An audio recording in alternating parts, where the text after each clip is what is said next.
Voilà, vous êtes bien là, hein? Regardez ici. Vous êtes bien là, ne bougez plus. Ok, ça va?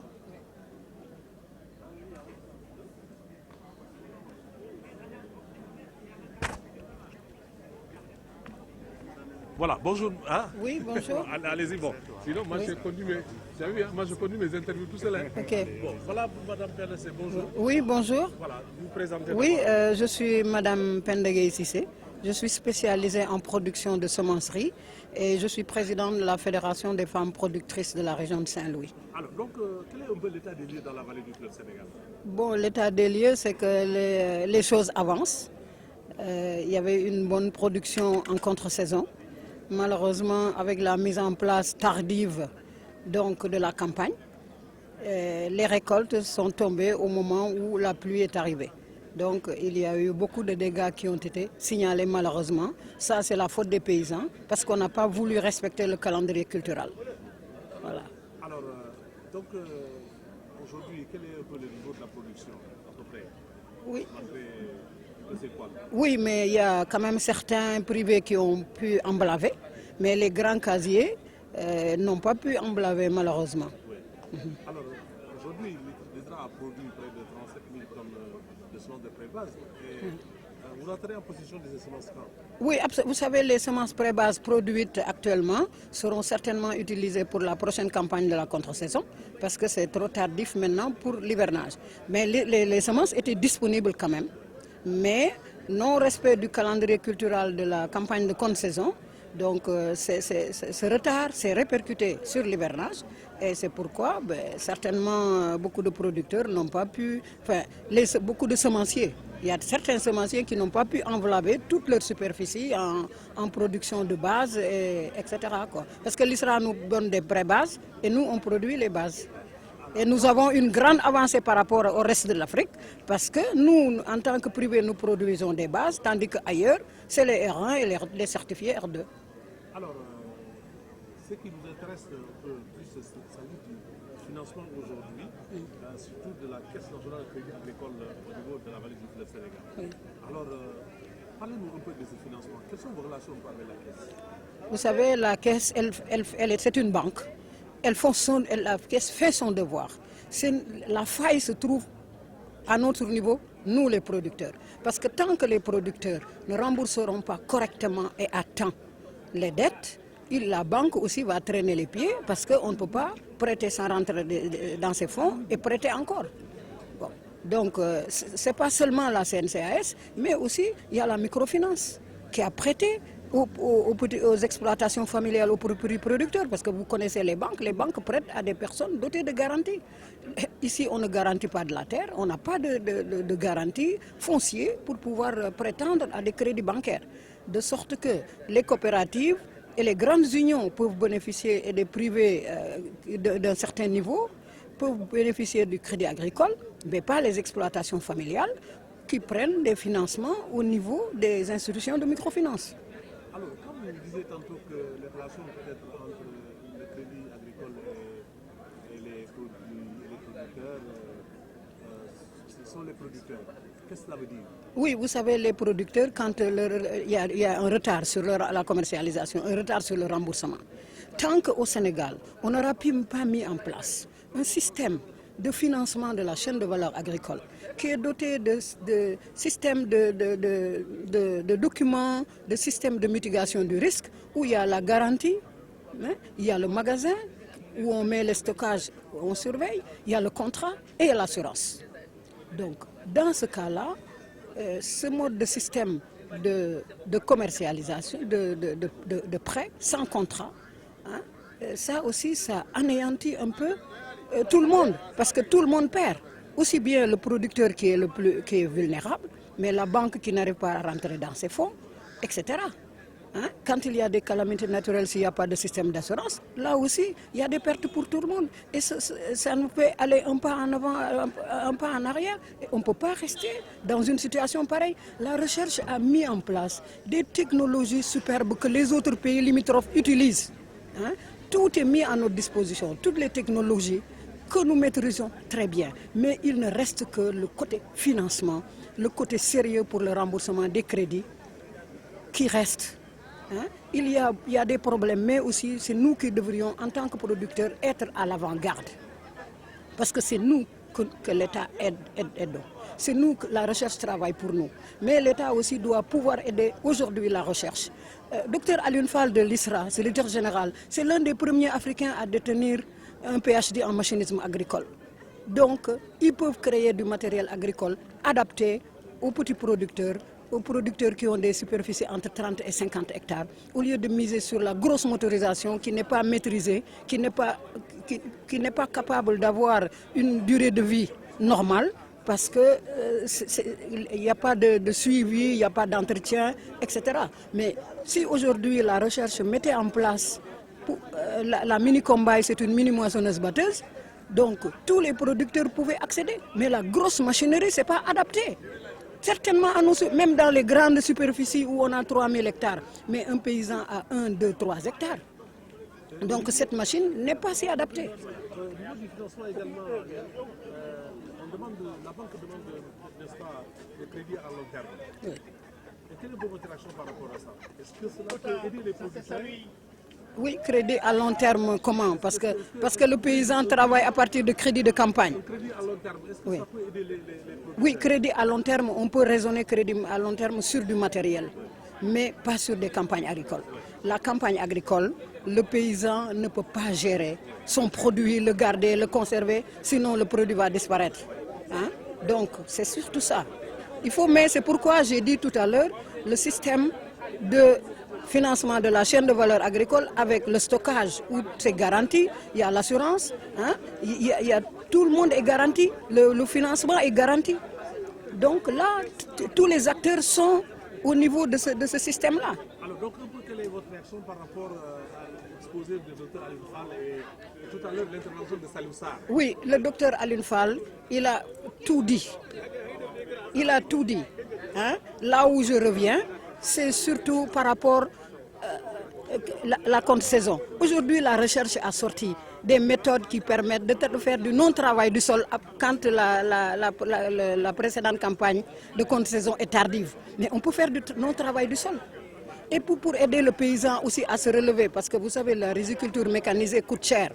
On ne gagne pas beaucoup, mais il va falloir à côté que le paysan puisse faire de l'horticulture, c'est-à-dire quelques arbres fruitiers et du maraîchage, pour gagner un salaire. Parce que chaque 15 jours, le paysan récolte quelque chose, ou par semaine, ça lui permet d'entretenir sa famille, de gagner quelque chose, et puis de participer à l'autosuffisance riz. La recherche a tout mis à notre disposition. Hein? Toutes les technologies sont aujourd'hui à notre disposition. Ce que nous demandons, c'est que l'État renforce les capacités de la recherche, hein? Leur donne tous les moyens de pouvoir accompagner les paysans, de continuer. Avant, il y avait des essais en milieu réel et tout le monde copiait là-dessus. Il n'y a plus de techniciens agricoles. Là aussi, il va falloir que l'État mette l'accent sur la formation de nouveaux chercheurs, de techniciens agricoles, parce que les chercheurs ils vont bientôt à la retraite, il n'y a pas la relève. Donc il y a absolument beaucoup à faire pour la recherche, parce que la recherche c'est elle qui doit, au point de vue pratique, accompagner les universités qui vont développer des formations en agriculture. waaw waaye jërëjëf léegi sama réaction rek damay féliciter donc atelier bi nga xam ne suñu ay chercheurs yi nga xam ne tabarkalla amul benn wirgo boo xam ne danañ ko def ci mbéy ci napp ci càmm te tabarkalla jiitu wuñu ci ndax réew yi suñu boor dañuy bàyyi ba suñu chercheurs yi génne dara ñoom ñoo koy jël utiliser ko te ñun duñu jot ndax dañuy xaw a xeeb suñu bopp ah li wërte leer daal mooy en tout cas recherche bi moom il faut que nguur gi continuer jàppale leen ñu mën a jàppale parce que chercheurs yi ñu ngi mag li nga xam ni moo di relève bi mi ngi tardé ndax suñu xale yi agriculture dañ ko xaw a néewal doole dégg nga dañu bëgg a def yeneen métier te agriculture moom moo développé réew yëpp suñu ministre bi tey jii boo gisee ba mu ñëwee ba léegi agriculture mi ngi jëm kanam xam nañ ni réew liy jàppale Sénégal yëpp agriculture moo leen tax yegg ci kaw kon donc ñun mën nañu yegg ci kaw. waaw ci wàllu financement bi itam foofu waaw suñu diggante crédit agricole foofu itam man damay wax ci ñun la ndax bu fekkoon ni dañuy fay bor bi na mu waree ak ca waxtu wa crédit bi dina ñëw à temps mais toujours crédit bi du génn waxtu ma mu waree parce que banque bi ki la lebal bu jotul alalam mais mënu la joxaat leneen bor du am rak compte donc comme bor du am rak il faut que ñun tam nu góorgóorlu mën a def bi paysan bi itam daa ndóol ndax bu fekkee ceeb rek lay def di xaar yenn saa yi ñeenti weer door a am dara dégg nga fekk fees na ak bor xëy na bu fay jotee am na ceeb bu jaar fii jaar bii jaar boor li mu war a fay banque bi du mat konte nag war nañu fexe ba baykat bi ci booru ceeb bi mu daal di def lu mel na maraîchage ci boor bi nga xam ne fukki fan ak juróom yu nekk wala juróom-ñetti fan yu nekk dana am toujours lu muy gagné mu mel na dafa am salaire mën a maintenir soxla ci mën a faj soxla njabootam mën a faju mën a faj ay soxla njabootam mën a lekk mën a naan moo tax ñu mën a jàpp ci liggéeyu ceeb bi ba ceeb bi mën a avancé. Bon, présentez à notre micro, M. Saliou Sarr. Oui, je suis donc Saliou Sarr, producteur de riz, président d'honneur du comité interprofessionnel de riz du Sénégal. Voilà, donc je veux une fenêtre sur le financement, surtout de la Banque nationale de crédit agricole dans la vallée du fleuve Sénégal. Vous avez, en amont et en aval, vous avez vécu tout, pratiquement depuis la prestation de services jusqu'à maintenant. Oui, donc les besoins de financement aujourd'hui, en tout cas pour la production par rapport au programme d'autosuffisance en riz, sont vraiment importants. Ils tournent autour de 30 milliards au moins pour la production, c'est-à-dire l'achat d'intrants, de gasoil, de façon culturelle pour faire la production. Et au moins de 50 milliards pour la collecte donc, du paddy. Une idée, collecter 500 000 tonnes de paddy à raison de 100 francs, c'est 50 milliards. Alors qu'aujourd'hui, c'est seulement la Caisse nationale de crédit agricole qui est dans le financement de la production. Malgré ces efforts fournis autour de 6 milliards, vous voyez bien, il y a un grand gap.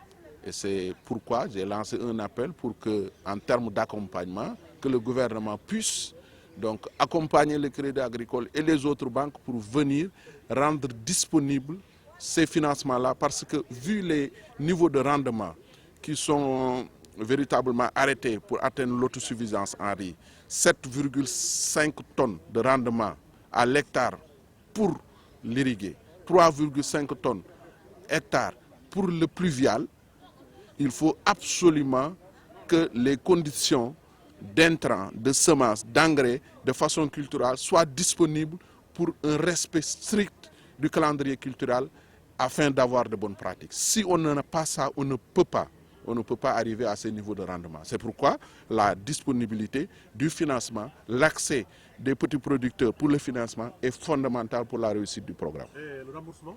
Absolument, ça va de pair. Si on donne de l'argent, l'exigence pour aller dans la durabilité, c'est un remboursement à 100% du crédit.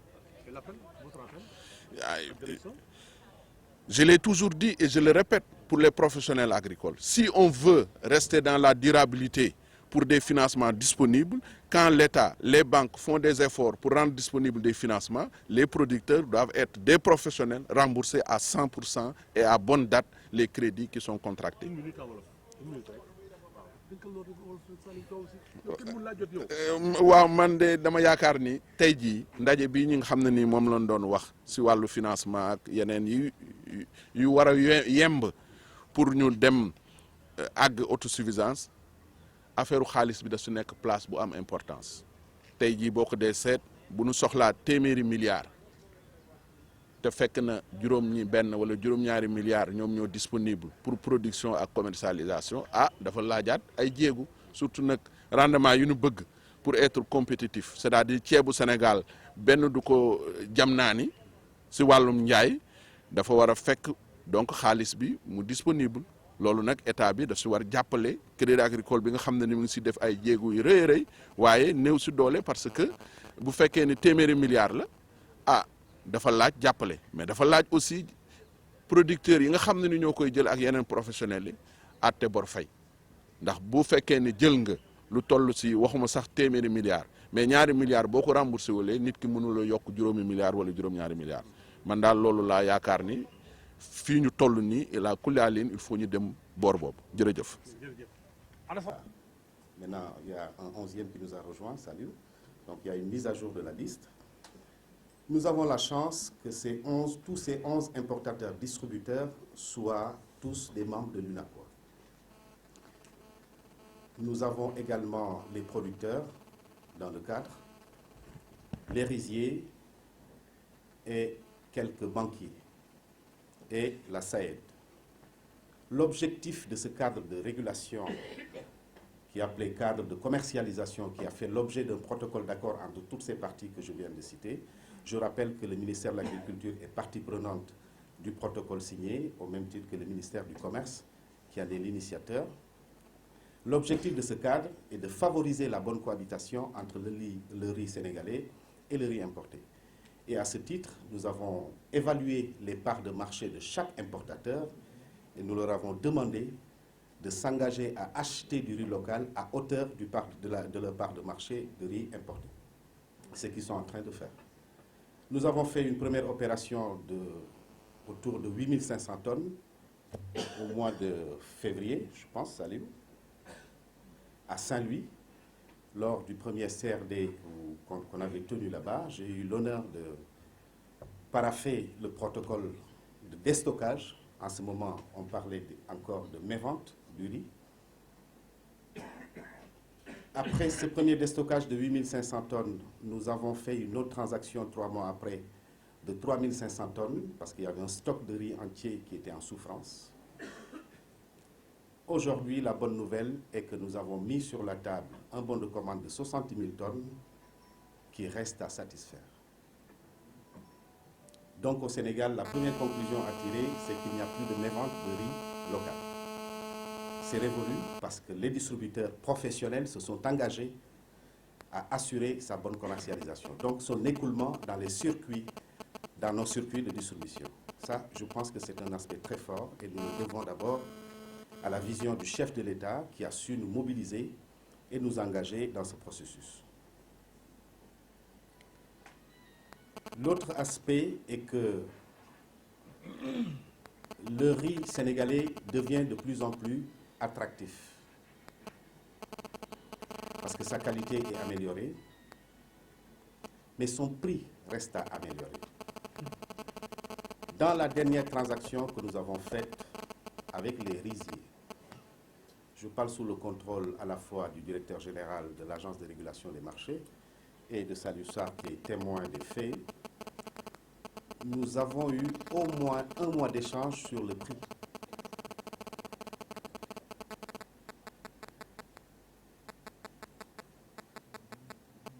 Notre souci premier, nous les importateurs, parce qu'on est tout le temps indexés du doigt, que c'est l'importation qui gêne la bonne expansion de la production locale. Notre souci premier, c'était de favoriser la politique de l'État en matière de prix. Parce que aussi, pour une denrée qui constitue la consommation de base des consommateurs, on ne peut pas le permettre de le vendre à certains prix. Notre offre plafond était de 240 francs le kilo. Alors, il a fallu l'intervention de l'État pour que ce prix puisse être, on va dire, le prix de référence, officiellement admis, institué. Je ne veux pas dire homologué parce que le riz local ne fait pas l'objet d'homologation. C'est le prix du riz importé 100% brisé qui fait l'objet d'homologation. Mais nous avons souhaité nous insérer dans la politique des prix de l'État. Une chose est de vouloir réaliser l'autosuffisance, une autre également est de favoriser la bonne accessibilité du produit pour tous les consommateurs. Alors, un riz que nous achetons à 240 francs, qui est revendu dans les boutiques entre 250 et 260 francs, que nous cédons aux grossistes à 245 francs, qu'ils cèdent à leur niveau aux demi-grossistes, au prix auquel ils conviendront, et que ces demi-grossistes-là le cèdent finalement au dernier maillon qui est le micro-distributeur, le détaillant. Le détaillant qui est dans le marché ou le détaillant qui est au quartier. Globalement, ce prix ne nous permet pas de tirer in fine 5% de ce que nous tirons du kilo de riz importé ici à Dakar. Donc la première contrainte, je pense, sur laquelle il faudra travailler, Monsieur Fall l'a dit, je vais le répéter encore une fois de plus, c'est la question de la compétitivité. Renforcer les capacités de production, c'est bien. Avoir un riz de qualité, c'est bien, mais il faut qu'il y ait un rapport qualité-prix. Si le riz coûte cher, si bien que les gens ne peuvent pas y accéder, il faut dire que cette autosuffisance-là peut être remise en cause. Donc, si nous voulons que la chaîne de commercialisation puisse se développer dans la durée, je pense que ces défis de compétitivité, il faut le régler. Et au rang des contraintes identifiées par M. Fall, je suis tout à fait d'accord. Les coûts de production sont chers. Les coûts d'aménagement ne sont pas compétitifs. Encore que je vais relever peut-être une petite observation, parce que dans les différentes analyses, je pense que c'est la première chose qu'il va falloir régler. Les acteurs de la chaîne de valeur, y compris l'État, ne sont pas encore en phase sur la référence fondamentale à laquelle il faut faire allusion pour organiser le bon fonctionnement de la filière. Je m'explique. Est-ce qu'il faut, dans le cadre de la filière, opérer en termes d'objectifs selon les acteurs, ou est-ce que dans la filière, il faut opérer une approche marché? Je pense qu'il faut privilégier une approche marché. C'est révolu. Le paysan ou le producteur sénégalais ne produit plus pour sa famille, il ne produit plus pour son autoconsommation. Il est censé produire pour le consommateur sénégalais. Ce consommateur-là est le donneur d'ordre du marché. Quelles sont ses attentes en termes de qualité? Quelle est son attente de prix? Quelle est son attente sur la disponibilité du produit? À quelle période il veut son produit? Donc ce sont des questions fondamentales, je pense, qui doivent être réglées au niveau de la chaîne pour que cette gestion axée sur les résultats puisse être une gestion rationnelle et qui produise réellement les effets escomptés. Le résultat final, à mon avis, que tous les acteurs de la chaîne de valeur devront partager, c'est celui de se référer aux exigences du marché comme agrégateur pour organiser tout le reste de la chaîne en amont. Moi, ça me paraît extrêmement important. Autrement, ce dernier critère auquel vous faisiez référence et qui est relatif à la durabilité, c'est-à-dire au-delà de la productivité et de la compétitivité, la durabilité, c'est-à-dire la soutenabilité de l'activité dans toutes ces phases, pour que ça soit réellement assuré, je pense qu'il faut que ce problème-là soit réglé. Donc, je vais terminer par une autre interrogation qu'un commerçant se pose. Est-ce que le riz sénégalais génère du cash? Le commerçant, il ne réfléchit pas comme le chercheur, excusez-moi. Nous, on ne réfléchit pas comme les chercheurs. Si on me dit, oui, il y a du riz à Saint-Louis ou il y a du riz quelque part, mais la première analyse que je fais, est-ce que à quel prix je veux l'acheter? Je peux l'acheter, à quel prix je peux le revendre? Est-ce qu'il génère du cash? Une tonne de riz blanc, 100% brisé, importé, allez, je prends d'Égypte, dans un bateau de 12 500 tonnes, rendu Dakar, dans une période où l'inflation est relativement maîtrisée, une tonne de riz sort facilement 25 millions de profit. Le banquier sénégalais, le banquier, je donne des trucs très clairs du marché. Le banquier sénégalais, lui, il est plus motivé à ouvrir une lettre de crédit pour un importateur sur un bateau de riz, sur laquelle il va gagner 1% de 12 500 tonnes, que d'avancer des fonds sur un riz dont les stocks sont éparpillés un peu partout, qu'il va falloir les ramasser, faire rizier par rizier, ramasser les stocks, c'est des surcoûts, immobiliser des camions. Je peux en une journée ou deux ramasser 2000 tonnes de riz, mais pourvu que le stockage soit centralisé dans des points précis, où je viens, j'enlève, parce que j'immobilise une logistique. Je viens, j'enlève le riz. Le coût, c'est un seul coût. Alors, s'il faut faire département par département, village par village, ville par ville, pour collecter de petites quantités, regardez les surcoûts que ça va créer. Rendu Dakar, le riz devient difficilement écoulable. Donc je pense que de ce point de vue-là, il y a de vrais efforts à faire. Et c'est pourquoi ça va être le deuxième point de mon intervention. Je pense que dans un deuxième temps, si on règle la question de la compétitivité, ce sur quoi nous devrions tous nous concentrer ou concentrer les efforts, c'est ce que j'appelle moi la mise à niveau des acteurs de la chaîne de valeur. Et là, je vais taquiner à mon tour Salou Sarr. Il faut que les producteurs choisissent leur camp. Je ne sais pas, est-ce que je dois les appeler producteurs ou paysans? Parce que pour nos secteurs privés, le producteur, c'est aussi un investisseur. Mais c'est un privé. Il travaille pour gagner de l'argent. Il n'y a pas de différence avec le commerçant. Donc il faut que l'activité soit profitable à tous les intervenants. Donc lui, ça veut dire également, il faut qu'il se comporte en entrepreneur. Il faut qu'il s'organise en entrepreneur. Autrement, c'est vrai, dans tous les pays du monde, ou dans beaucoup de pays du monde en tout cas, les gouvernements opèrent des soutiens publics, mais trop de soutien également crée des dysfonctionnements de la chaîne.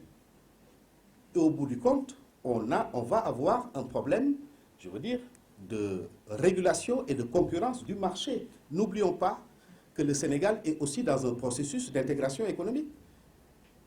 Il y a eu depuis janvier 2015 l'avènement du tarif extérieur commun qui consacre l'union douanière. Donc la construction du marché commun est si avancée que dans tout ce que nous faisons, dans tous les actes que nous posons, notre pays doit tenir compte également de la compétitivité, des questions de compétitivité. Autrement, les autres pays vont nous damer le pion. Parce que ce qu'on reproche aux investisseurs, à l'agrobusiness en général, mais rien ne les oblige de venir au Sénégal. Ils peuvent aller s'installer à l'Office du Niger. Ils peuvent aller s'installer en Côte d'Ivoire. Donc c'est pourquoi je vais appuyer très fort, je veux dire, cette recommandation de M. Fall qui disait qu'il faut des incitations. Il faut des incitations très fortes et un accompagnement de qualité pour que les investisseurs, qu'ils soient des investisseurs domestiques, c'est-à-dire des Sénégalais comme vous et moi, qui ont un peu de capital, qui peuvent mobiliser des fonds dans les banques et qui ont intérêt à l'injecter dans la filière, puissent le faire en toute tranquillité et puissent y générer du profit. Il faut que le riz sénégalais génère du cash. Sinon, c'est ça la réalité. C'est pas compliqué. Donc je pense, au-delà de la question de la mise à niveau des acteurs, je pense également qu'il faut envisager ou planifier dans les meilleurs délais la normalisation de la chaîne de valeur. Il faut qu'on ait des référentiels qualité à tous les niveaux de la chaîne. D'abord partant des aménagements, dans la production de semences, la production de paddy, dans l'abattage, les récoltes, et ensuite dans la logistique de distribution. Il faut qu'on arrive à définir un ensemble de normes qui organisent justement la mise en qualité de toutes les activités au niveau de la chaîne. Pour moi, c'est la meilleure façon de consolider l'intégration de l'ensemble des acteurs, les entreprises arrimées les unes sur les autres pour conduire à bon port la chaîne de valeur. Il y a la question également de la régulation. Je vais m'appesantir là-dessus. Nous avons au Sénégal depuis quelques années maintenant une expérience de régulation dont la phase pilote a été faite ou opérée dans la filière oignon qui a produit des résultats, mais qui reste à parfaire, à consolider, à développer. Nous avons dans la chaîne de valeur riz une régulation qui est en gestation. Pourquoi je dis que c'est une régulation qui est en gestation? Parce que pour l'instant, les importateurs se sont engagés à assurer la commercialisation du riz local. Mais ils rattrapent les manques à gagner et les éventuelles pertes dans l'importation. Il faut définir une période de transition pour justement mettre en place un certain nombre d'incitations qui feront que ces mêmes importateurs de l'UNACOIS auront intérêt à intégrer le maillon de la transformation. Parce que pour l'instant, oui, c'est une des nôtres également.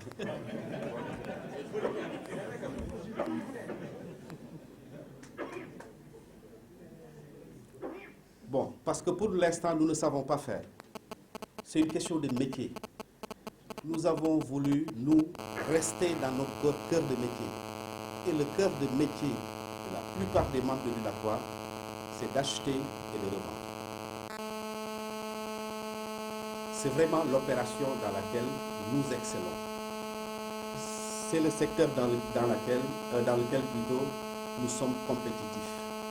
Nous sommes capables d'acheter au Nigeria, vendre en Côte d'Ivoire, d'acheter en Thaïlande, vendre au Sénégal, d'acheter au Brésil, vendre au Mali, etc., etc. S'il nous est possible de le faire et de gagner de l'argent, ça ne devrait pas être compliqué d'acheter à la vallée du fleuve Sénégal et de revendre dans les centres urbains du Sénégal. Ça ne devrait pas être compliqué, en principe. Mais aujourd'hui, à l'heure où on parle, il est plus aisé pour un commerçant d'acheter du riz en Thaïlande que de l'acheter à Saint-Louis.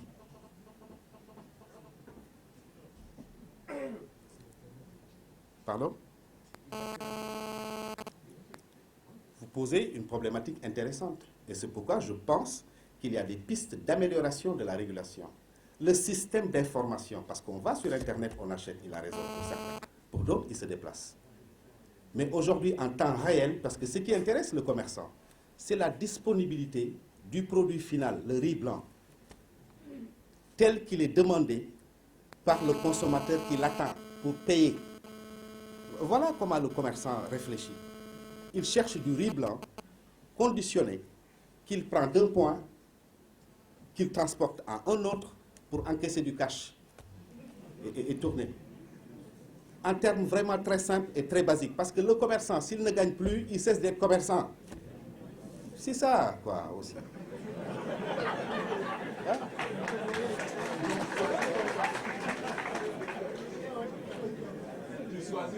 Mais je me demande maintenant, qu'en est-il pour les chercheurs?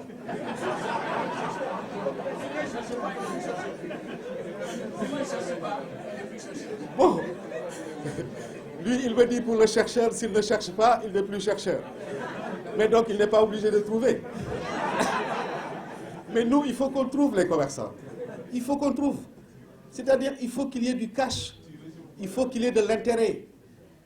C'est pourquoi, voilà un débat qui doit être un débat ouvert. L'émergence n'est rien d'autre que chacun des Sénégalais puisse organiser sa propre croissance et se prendre en charge. L'État ne peut pas tout faire. Si on peut lui enlever cette charge, il n'est pas obligé de nous trouver des emplois, il n'est pas obligé de nous soigner, il n'est pas obligé d'éduquer nos enfants, il n'est pas obligé, quand bien même il fera des routes, il va assurer la sécurité, il va se concentrer dans ses missions régaliennes. Les autres, on les règle. Parce qu'on a du riz qui génère du cash. Je le répète, parce qu'il n'y a pas de cash, on ne peut rien faire. Mais écoutez, quand on est dans un emploi qui ne génère pas de cash, le chercheur, là, à la fin du mois, s'il se présente et que le cash ne sort pas, qu'est-ce qu'il fait? Il continue à chercher. Est-ce qu'il va continuer à chercher? Hein? Oui, pour certains. Mais en règle générale, il va s'arrêter. Mais pour ceux qui ont la passion de chercher, ils vont continuer à chercher. On est d'accord? Donc, c'était juste pour taquiner un tout petit peu. Mais je mets l'accent sur le profit parce que c'est ça qui permet de pérenniser l'outil qui est l'entreprise. L'entreprise ne peut pas survivre au-delà du bénéfice. Une entreprise, elle vit de bénéfices. C'est ça qui justifie le statut du privé. On n'a aucun souci, aucun problème particulier vraiment aucune sorte de problème particulier à le dire. Nous voulons gagner de l'argent, nous savons gagner de l'argent, et nous voulons en gagner avec le riz sénégalais. Et nous pensons que c'est possible. Maintenant, il faut engager le dialogue nécessaire, identifier les contraintes qui font qu'aujourd'hui, le riz ne génère pas suffisamment de satisfaction pour les uns et pour les autres. Mais il faut également que les riziers génèrent du profit, parce que aussi c'est des privés. Il faut que les producteurs également, de mon point de vue, gagnent, parce que c'est des privés. Donc il y a une marge bénéficiaire à répartir à l'ensemble des acteurs de la chaîne de valeur. Comment cette marge de profit est structurée? Comment elle est organisée? Qui sont ces acteurs? Quel est leur profil? Voilà un questionnement qui, de mon point de vue, permettra, s'il est satisfait en termes de réponse, permettra, à mon avis, d'opérer une bonne régulation. Je voudrais terminer sur un point qui me paraît essentiel, c'est la question de la planification, du système d'information, de la qualité des statistiques et de leur fiabilité. C'est vraiment un très gros problème. Je l'ai dit il y a un peu plus d'une semaine au CRD de Saint-Louis, je vais le répéter ici, c'est vraiment un cri de cœur. À la limite même, c'est dangereux pour l'organisation étatique du pays. L'État doit pouvoir s'appuyer sur des statistiques fiables pour prendre des décisions. Si nous venons voir les décideurs publics pour leur transmettre un certain nombre de contraintes qui, de notre point de vue, doivent faire l'objet de réformes, ces réformes doivent être appuyées sur des données fiables. Mais aujourd'hui, en matière de statistiques, c'est extrêmement difficile. C'est un peu comme les banques. Nous avons indiqué à la Banque centrale de discipliner un peu le système bancaire, où chaque banque a sa définition de la PME et sa définition de l'entreprise. Or, l'État a déjà, par décret, organisé la définition d'une PME. Pourquoi des privés se permettent de remettre en cause la définition de notre État? C'est aussi un problème. Donc, une fois que les normes sont élaborées, il faut qu'elles soient appliquées. Et je pense que l'État doit être là pour veiller à ce que les normes élaborées soient réellement appliquées. Mais la question des statistiques, du système d'information est une question cruciale. Parce qu'en tout cas, en ce qui nous concerne, elle nous permet de planifier nos achats. Nous sommes dans un système de régulation. Il n'y a rien de plus dangereux dans un pays que l'aliment de base connaisse une rupture ou une pénurie, ne serait-ce que momentanée. On se souvient des événements de 2007, 2008, des émeutes de la faim, avec la pénurie du riz. C'est une catastrophe, que Dieu nous en garde. Alors, comment organiser les stocks de sécurité dans notre pays? Parce que pour l'instant, la production locale ne peut pas satisfaire la demande. Ça veut dire qu'on doit planifier des importations sur la base de la planification et de la production et des récoltes à venir. Mais c'est des données qui changent quasiment chaque semaine. Et ça, c'est un problème. On me dit, Ousmane Diaye, vous avez 17% du marché, donc vous allez importer à cette hauteur. Je planifie mes importations. Je suis en contact avec mon fournisseur. Une semaine après, c'est le ministère du Commerce qui me convoque en réunion en me disant, non, attendez, on avait dit pour ces 3 mois que vous pourriez importer 17%, mais au regard des données qui nous sont parvenues, vous risquez, si tous les stocks arrivent, toutes les importations arrivent en même temps, vous risquez de créer un surplus dans le marché, donc amenez-nous 12%. La semaine suivante, ah non, c'est pas sûr, parce que si vous amenez 12%, on risque de connaître une pénurie, et ça, l'État, non, c'est hors de question, parce que le président, parce que le Premier ministre, donc il faut les 17%. C'est assez problématique pour un privé. C'est un gros problème pour un privé. Et je pense que l'intégration des nouvelles technologies, en tout cas, nous sommes en discussion très avancée avec 2 opérateurs de téléphonie mobile du pays, et c'est sur ça que je voudrais conclure pour vous permettre d'interacter un peu avec nous. L'UNACOIS, et je vais taquiner Saliou Sarr un peu parce que je ne suis pas d'accord avec lui. Je ne sais pas pourquoi il en veut aux investisseurs et à l'agrobusiness, mais à mon humble avis, l'exploitant familial, le paysan sénégalais, ne peut pas nourrir le Sénégal. C'est mon sentiment. Il faut qu'on se dise les choses clairement. Maintenant, il ne s'agit pas d'opposer les exploitants familiaux aux investisseurs. Ils sont complémentaires et on va le démontrer. Je suis directeur général d'une société, c'est ce qu'il a dit, le modérateur a dit quand il m'introduisait. Je suis DGA d'une société qui s'appelle Valnovel SA. C'est une société qui conduit un projet de partenariat public-privé sur le riz dans le département de Podor, à terme, dans les 5 ans à venir, sur 25 000 hectares de terre. Cette société regroupe dans son actionnariat, premièrement, le conseil départemental de Podor à travers ses 22 communes. Je ne vais pas révéler le part des actions. L'ASPRODEP, dont Saliou Sarr est membre, actionnaire à nos côtés, dans la même société. C'est une grosse révolution. La fondation Cheikh Oumar Tall, parce que nous pensons qu'il faut aménager une place aux populations, parce que nous sommes contre l'accaparement des terres, parce que ce n'est pas Ousmane Sindiaye, quand bien même ne venant pas de Fouta, qui va encourager des investisseurs étrangers à venir brader les terres de Fouta. Il ne le fera pas. Donc nous pensons qu'il fallait aménager une place à la fondation Cheikh Oumar dans la société. Et enfin, nous avons l'UNACOR, qui est l'actionnaire local majoritaire. Et ensemble, nous avons un partenaire qui est un investisseur étranger, qui est Interval Genève, qui regroupe en son sein de grands groupes asiatiques, européens, qui sont prêts à opérer des investissements massifs, parce que c'est ça qu'il faut pour relever le défi de l'autosuffisance. C'est ça qu'il faut pour assurer la compétitivité. Parce que si on n'atteint pas un certain niveau d'investissement, on n'ira nulle part. On ne pourra pas réaliser, on ne sera pas compétitif. Vous donnez bien l'exemple tout à l'heure. Je veux dire, sur 1,5 hectare ou sur 0,5 hectare, on va avoir une moissonneuse-batteuse qui tourne à gauche, à droite. Ce n'est pas possible, il ne peut pas être compétitif. OK? Le directeur général de l'ARM me demande de résumer, d'en finir, parce que lui, il n'aime pas ce que je dis. Mais voilà. D'accord. Donc, je termine, je vais conclure sur ce point.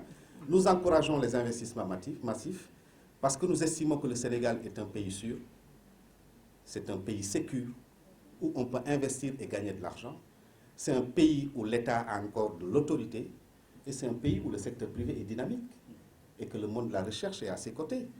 Mais voilà les complicités qu'il faut développer dans la chaîne de valeur. Nous voulons sentir les chercheurs à nos côtés pour nous accompagner, parce que nous sommes des commerçants, pour d'autres des entrepreneurs et des hommes d'affaires. Nous voulons également sentir l'État à nos côtés pour assurer la concurrence, le respect des règles de la concurrence. Parce que nous ne serions pas les seuls à produire, nous ne serons pas seuls dans le marché, il va falloir faire des règles et les faire respecter.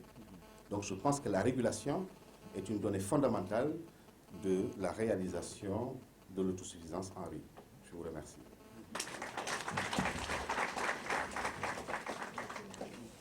Si vous voulez, c'est un peu lié au profil de consommation.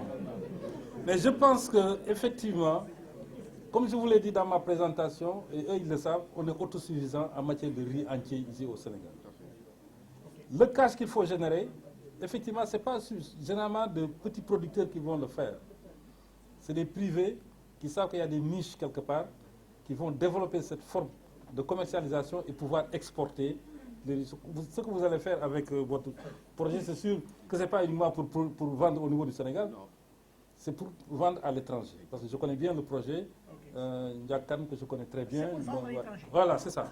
Donc eux, ils sont déjà sur cette position de dire nous allons produire du riz, mais ils vont faire du cash.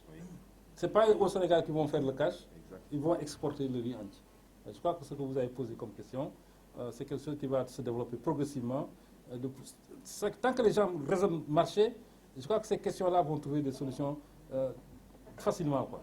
Mais tant qu'on ne raisonne pas marché et on pense qu'il faut produire pour produire simplement, bon, on va faire du surplace. Et je pense que comme tout le système doit être piloté par l'aval, donc là c'est les marchés qui vont tout déterminer. En cas, l'agrobusiness et tous les gens qui se positionnent sur des questions, en cas sur des créneaux porteurs en cas de marche, c'est ceux qui vont compter aussi sur l'exportation pour pouvoir faire des recettes. Voilà. De préciser, par exemple, sur le riz entier, c'est effectivement une bonne piste. Est-ce qu'on ne devrait pas exporter? Moi, je dirais, est-ce qu'on ne devrait pas travailler à sensibiliser pour que les Sénégalais puissent inverser et manger du riz entier? Et je dis, c'est d'autant plus vrai que aujourd'hui, il faut dire que les choses ont changé au niveau des rizeries sénégalaises. Actuellement, les 25 rizeries agréées par la SAED et qui sont dans le protocole d'accord dont parlait M. Ndiaye, mais l'essentiel du riz transformé, c'est du riz entier. C'est 60% aujourd'hui de riz entier que sortent les rizeries qui ont signé les contrats du protocole d'accord, 25% de riz brisé et à peu près 15% de riz intermédiaire. Ce que M. Ndiaye n'a pas dit dans le protocole, il parle de profitabilité du riz local et il s'arrête que sur le riz brisé. Alors que dans le protocole, nous sommes partis du prix d'importation car usine au port de Dakar pour le riz brisé, pour dire 250, 260 maximum, quel devrait être le prix. Nous avons discuté et accepté les producteurs de vendre la tonne de riz brisé à 235 000 francs. Mais pour 25% de la quantité et 275 000 francs pour le riz entier, où là-bas, ils gagnent plus que 5 francs par kilo. Donc il y a un problème. Je veux bien sur la profitabilité. On ne souhaite pas que les commerçants achètent du riz et perdent, parce qu'en ce moment-là, la campagne qui suit, il n'y aura pas de personnes qui achètent. Mais l'exemple qu'il a donné, 12 000 tonnes un bateau, 25 millions de profit, j'ai bien noté. Mais il dit, ils achètent le riz à 235 francs le kilo. Ils mettent 5 francs de transport sur Dakar, ça fait 240. De Ross-Béthio à Dakar. Ils vendent, ils disent à 245 le grossiste. Ça veut dire 5 francs. Si je prends 2 francs multiplié par 12 500 tonnes, c'est 25 millions de bénéfices. Donc je me dis, et là, je n'ai pas pris en compte tout ce qu'il a gagné sur le gros lot qui constitue le riz entier. Donc j'aimerais bien qu'au niveau de la recherche, il l'a très bien dit, la problématique de la transparence des marges de la chaîne de valeur, c'est un point de recherche pour l'ISRA et les autres chercheurs sénégalais. Donc moi je pense qu'effectivement, aujourd'hui, des choses sont en train de changer. Quand tu vois à la Fiara où on expose le riz, les Sénégalais achètent plus de riz entier que le riz brisé. Et de toute façon, aujourd'hui, le riz qui arrive sur les marchés urbains à Dakar, c'est plus de riz entier que de riz brisé. Et que même dans le contrat que nous avons signé avec vous, donc vous avez signé pour une quoi? J'ai signé pour le Syrie, c'est plus de riz entier que sur le riz brisé.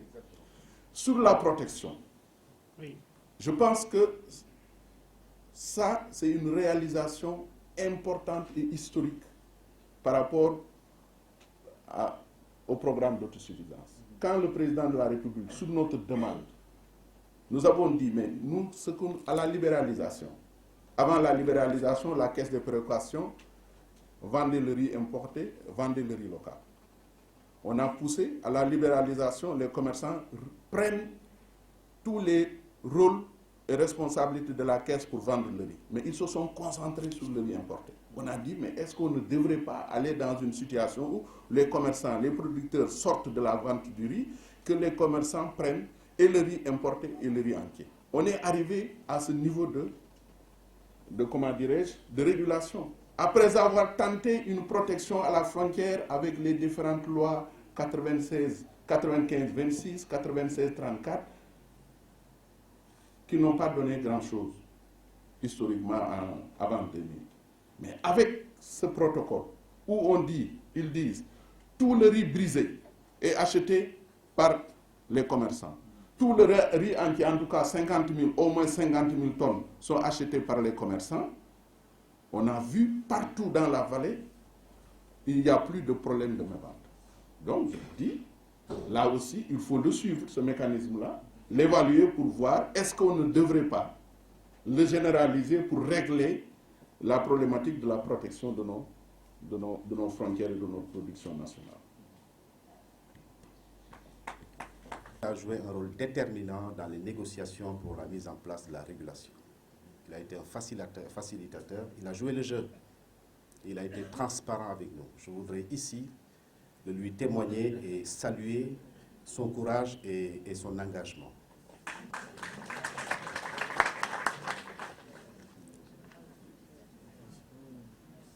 Je voudrais également mentionner quelque chose d'important.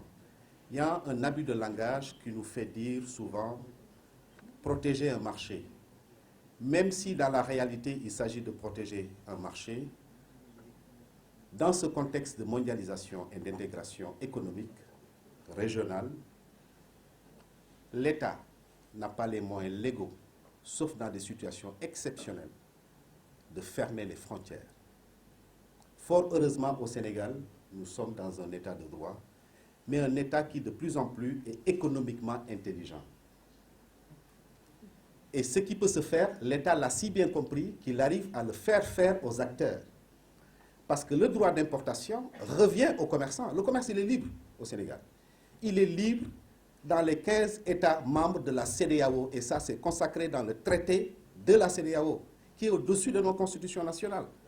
Donc, si nous nous référons à la norme juridique, je suis juriste de formation, après, avant tout, mais ça ne génère pas de cash.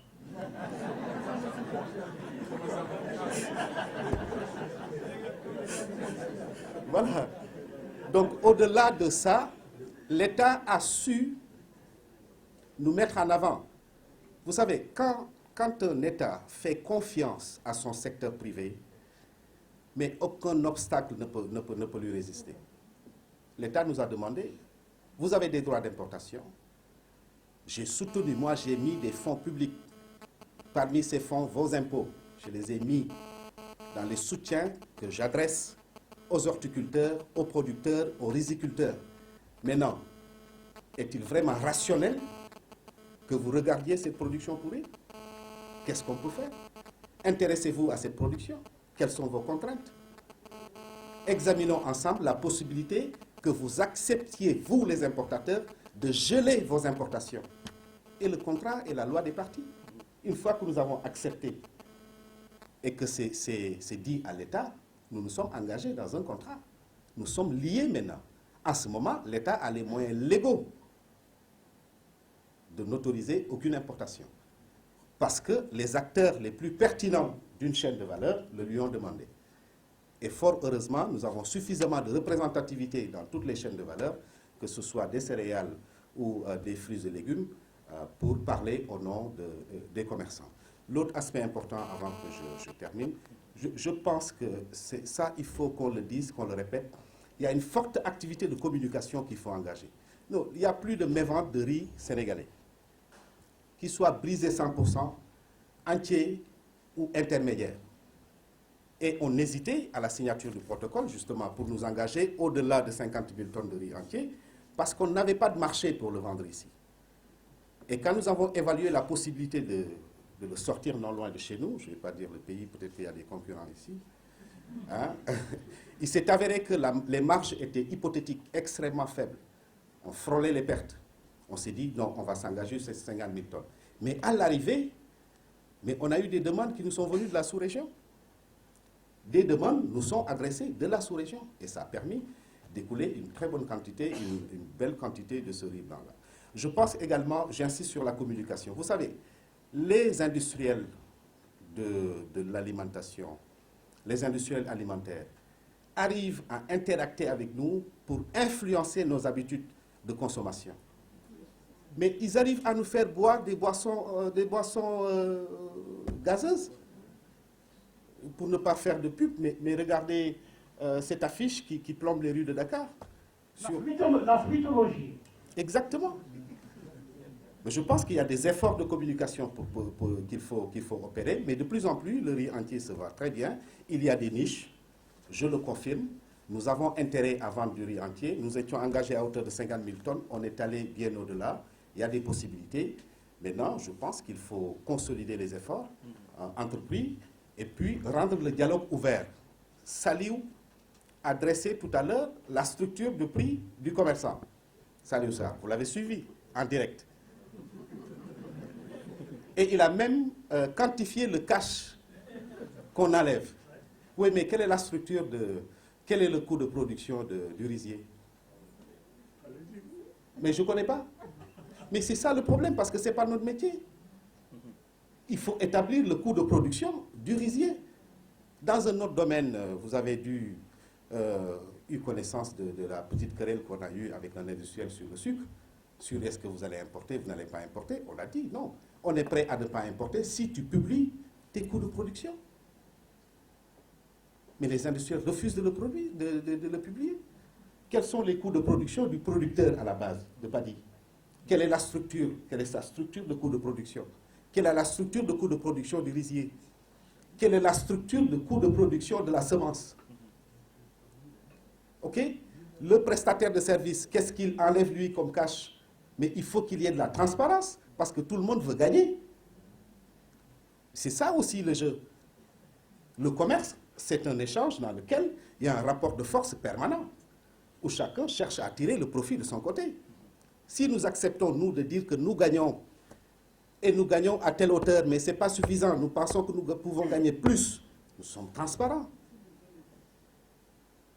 Je pense que tous les acteurs doivent jouer le jeu, et c'est là où, je pense, l'État a beaucoup d'efforts à faire, parce qu'il faut une transparence absolue sur la chaîne de valeur. Voilà, merci. L'économie nationale, pour créer la richesse, et l'importation pour détruire la monnaie et augmenter la détérioration de la balance commerciale du Sénégal. C'est ce même peuple donc qui vous demande, au-delà du commerce, sur l'enrichissement qui a été réalisé durant les 20 ans de libéralisation, de créer des infrastructures de mise en marché des produits sénégalais, de stockage, d'entreposage et de commercialisation. Oui, il n'y a plus de mévente au niveau du riz de la vallée. Le CRD, c'était le 15. Mais avant le CRD, nous avons fait 3 jours pour parcourir l'ensemble de la vallée.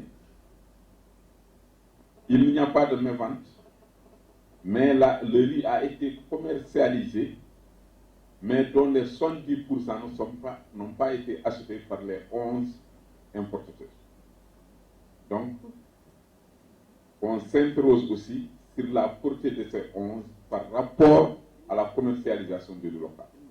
Il y a une communication qui a été portée par le premier des Sénégalais, c'est le chef de l'État, au cours de la tournée. Et les Sénégalais ont répondu. Tous ces temps-ci, on entend l'ouverture des magasins en Bourg, de riz local, l'ouverture des magasins à Kaolack, les supermarchés qui commencent à vendre le riz local. Vous-même, au début, vous disiez que non, on ne commercialise pas le riz entier, mais vous êtes revenu dans ce riz entier. Donc, le riz marche. Mais il suffit aussi qu'on communique et que chacun choisit son temps, choisit sa place et le fait très bien. On vous remercie dans l'opération de déstockage qui a été un appât pour vous attraper et vous montrer que cette filière-là est porteuse. Et on souhaite que vous jouez entièrement le rôle pour investir. C'est vrai qu'il y a des problèmes.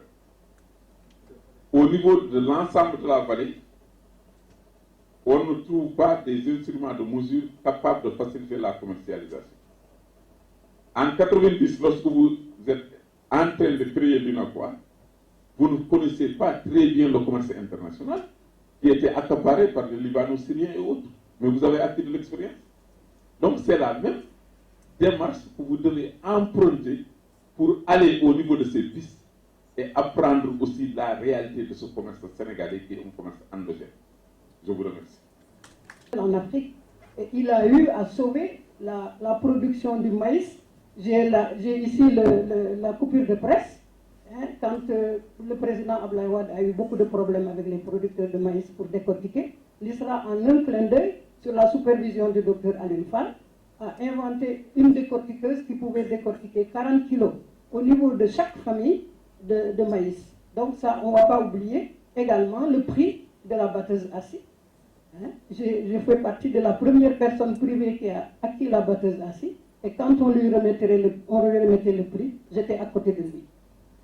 Et je vous signale que je ne suis pas ni technicienne agricole ni agronome, mais je suis un produit de la recherche. J'étais chef comptable de l'ISRA Fleuve, mais j'ai aimé ce que font les chercheurs et tout ce qu'ils déploient comme énergie. On voit des chercheurs de l'ISRA allumer des phares pour implanter des essais à partir de 6 heures du matin. Ce sacrifice-là, j'aurais bien voulu que nos jeunes les imitent. Et je vais demander aux chercheurs de ne pas aller au garage, mais d'essayer d'aller dans la vallée du fleuve et un peu partout dans le Sénégal, d'implanter des terres de culture, pour le riz notamment. Parce que si la France s'était permise en octobre 1995 d'organiser un congrès du riz, à plus forte raison que le Sénégal. Et là, le thème était le riz. C'était comment dirais-je, c'était une économie mondiale. C'était une économie mondiale, donc qui préoccupe non seulement l'Afrique, mais l'Europe et particulièrement le Sénégal. Donc l'État du Sénégal, en la personne de notre ministre de l'Agriculture, qui a eu l'initiative à mettre en place l'autosuffisance en riz, nous, peuple sénégalais, nous l'encourageons, particulièrement nous les producteurs et productrices. Mais, voilà. Maintenant, je vais aller directement poser certaines questions aux chercheurs. On a énormément de problèmes avec la double culture, parce que les paysans ne remboursent pas correctement les dettes à temps, donc les crédits de campagne sont libérés en retard, et les chercheurs avaient trouvé une méthode, non-travail du sol. Bon, on a fait les façons culturelles pour la bonne saison, mais on a qu'à mettre en place le système